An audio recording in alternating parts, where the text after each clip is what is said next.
Asikubingelele somngelo Pastor udaba olamaphupho. Qikelela ukuthi uyafona kusongo 9 yaku5 kuphela. From Monday to Friday kuphela. WhatsApp ifavor engikwenzela yona ukuthi wena ufake airtime, mina ngikuphi isikhathi sami ngikhulume nawe kusongo 9 yaku5 ntambama kuphela WhatsApp. Amahle mabika Pastor unjani? Ngicela ukubuza ukuthi kusho ukuthini uphupha ikliniki okanye uphupha usekliniki. She's asking about dreaming about a clinic or being at a facility, at a clinic or at a health facility or at clinic. Kipeza ukuthi beyanja. Yini clinic umtholampilo, yini umtholampilo iclinic, yini umtholampilo healthcare facility, yabo. Umtholampilo.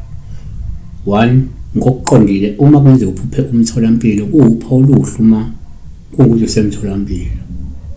Ngoba lokhu kungenzeka umuntu lokholiswayo ukuthi isiguli esikubambile noma esingase sikubambe sidinga ukuthi uvakashele umtholampilo ukuze sizakale. Wayesho nje omunye umuntu ukuyenzeka phupha ikliniki vele uyagula njengamanje ubambekile. So msethi sibona ikliniki sekhomba ukuthi hayi manje uvakashele ikliniki iyona ezokusiza la. Noma you will find yourself usesimeni la esizodinga ukuthi uye kuphi ekliniki. Yabona. Number 2, ngokwesintu uma wenze uphuphe umtholampilo upha oluhluma ukuthi usemtholampilo. Ngoba lokusho ukuthi ke kungenzeka ukhoyisa ukuthi unenhlanhla kade umsamo ukade usemsamo wezidalo zakho futhi bezikwelapha kade uphulukiswa wena. Abanye abantu ke yezwe ukuthi ulashwa ngokukamoya khona into ethinta imimoya noma ethinta wena uqobo ngokwenyama ekade ilashwa kodwa kuwena kamoya ngezidalo zakho. Kodwa okholwa uNkulunkulu angathi ke kade uvakashe ubukhona bukaNkulunkulu usebukhoneni bukaNkulunkulu uzophulukiswa uzolashwa.